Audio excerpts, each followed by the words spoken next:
Hello दोस्तों, आप सबका स्वागत है हमारी इस YouTube चैनल पर, जिसमें हम शॉर्ट वीडियोस बनाते हैं अलग अलग टॉपिक्स पे, जिससे आपकी कुछ हेल्प हो सके। तो आइए आज जानते हैं पीपीएफ के बारे में। पीपीएफ यानी कि पब्लिक प्रोविडेंट फंड। दोस्तों, ये एक लंबी अवधि की योजना है।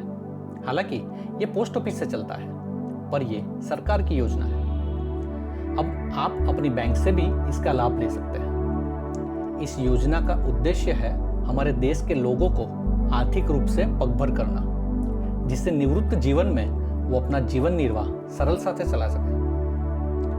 तो आइए जानते हैं पीपीएफ के मुख्य 3 फायदे। सबसे पहला, यह 100% सुरक्षित है, क्योंकि यह सरकार की योजना है और सरकार इसमें आपके पैसे ब्याज सहित लौटाने की गारंटी देती है। इसका मतलब पहला फायदा यह हुआ, इट इज 100% सेफ इन्वेस्टमेंट। दूसरा फायदा, इसमें आपको जितना भी ब्याज मिलेगा वो सब 100% टैक्स फ्री है। हाँ दोस्तों, आपने सही सुना, इससे आपका 1 रुपया भी टैक्स नहीं चुकाना पड़ेगा। आपकी जानकारी के लिए मैं बता दूं कि आप किसी भी एफडी में यानी कि बैंक एफडी में या किसी भी बॉन्ड में निवेश करते हैं तो उसका ब्याज पूरी तरह से टैक्सेबल होता है, except Reserve Bank of India के टैक्स फ्री बॉन्ड्स।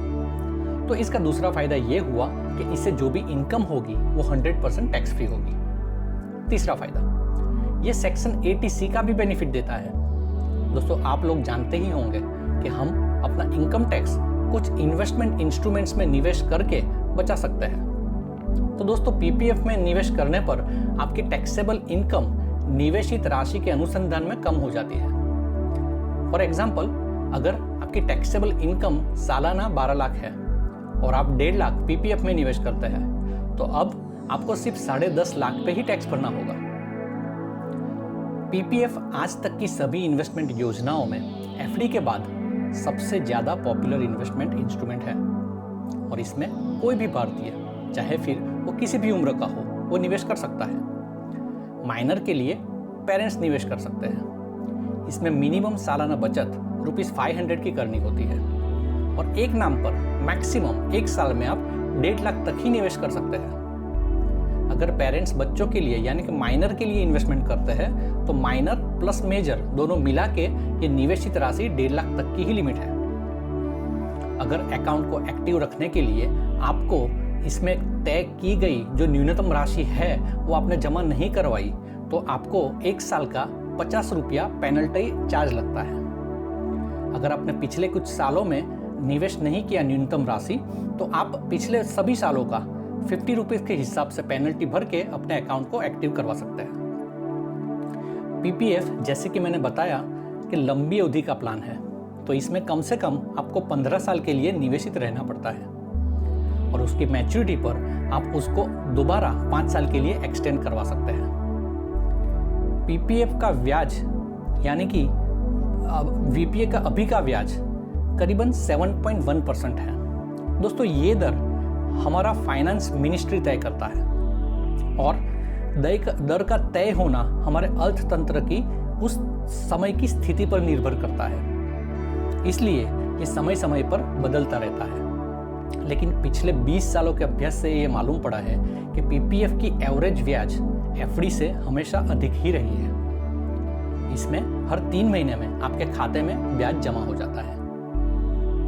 आइए एक एग्जांपल लेके जानते हैं कि अगर आप पीपीएफ में निवेश करते हैं तो आपको मैच्योरिटी पे कितना पैसा मिलेगा। फॉर एग्जांपल, आप हर महीने 10,000 इन्वेस्ट करते हैं, यानी कि साल का आपका करीबन 1,20,000 हो गया। ये आप अभी के रेट यानी कि 7.51% पे आप निवेश करते हैं तो 15 साल में जाके आप कुल निवेश करते हैं 18 लाख रुपीस और ऑन द मैच्योरिटी आपको टोटल मिलता है करीबन 32.54 लाख, जो आपके हाथ में बिल्कुल टैक्स फ्री होगा। 1 रुपया भी आपको टैक्स नहीं भरना होगा। जैसे मैंने बताया, ब्याज का उतार चढ़ाव अर्थतंत्र पर निर्भर है, लेकिन एक बार एक क्वार्टर में आपके खाते में ब्याज जमा हो गया, फिर इसको कोई नहीं छू सकता। इसके ऊपर ब्याज के उतार चढ़ाव की कोई असर नहीं होगी। दोस्तों, आप अपने पीपीएफ खाता में कैश, चेक या फिर ऑनलाइन माध्यम से भी पैसा भर सकते हैं।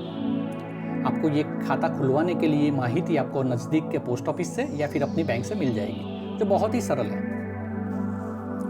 आपको अपने पीपीएफ अकाउंट पे लोन भी मिलता है, लेकिन ये लोन तीसरे साल की शुरुआत से लेके 5वें साल के अंत तक ही आप ले सकते हो, और वो भी आपने जो निवेश की गई राशि है उस दौरान उसका 25% यानी कि 25%।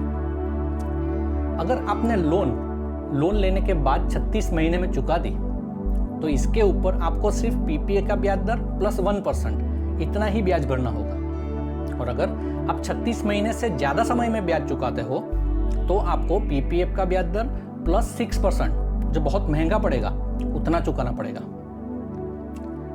अगर आपको दोस्तों ज़रूरत पड़े तो 6 साल के बाद आप पीपीएफ में आपने जमा की गई राशि से 50% तक आप पार्शियल विड्रॉल भी कर सकते हो। अगर ये योजना आपको पूरी तरह से बंद करके बाहर निकलना है तो ये बहुत ही मुश्किल है। इसमें सिर्फ 2 किस्तों में आप इस योजना को बंद करके बाहर निकल सकते हो। पहला, अगर आपको या आपके किसी फैमिली मेंबर को कोई गंभीर बीमारी हो जाती है उसके खर्चों के लिए, और दूसरा आपके बच्चों के फ्यूचर एजुकेशन के लिए। इन दोनों केस में आपको उचित डॉक्यूमेंट्स प्रोवाइड करने पड़ते हैं, जैसे मेडिकल बिल्स है या फिर मेडिकल रिपोर्ट्स है या फिर एडमिशन लेटर है। तो दोस्तों, आपको इस वीडियो में पीपीएफ के बारे में काफ़ी जानकारी मिली होगी। हम ऐसे ही वीडियो बनाते रहेंगे आपकी जानकारी के लिए। Thank you for watching this video. अगर आपको ये वीडियो पसंद आया है तो प्लीज़ हमारे चैनल को सब्सक्राइब करिए और वीडियो को लाइक करिए। थैंक यू दोस्तों।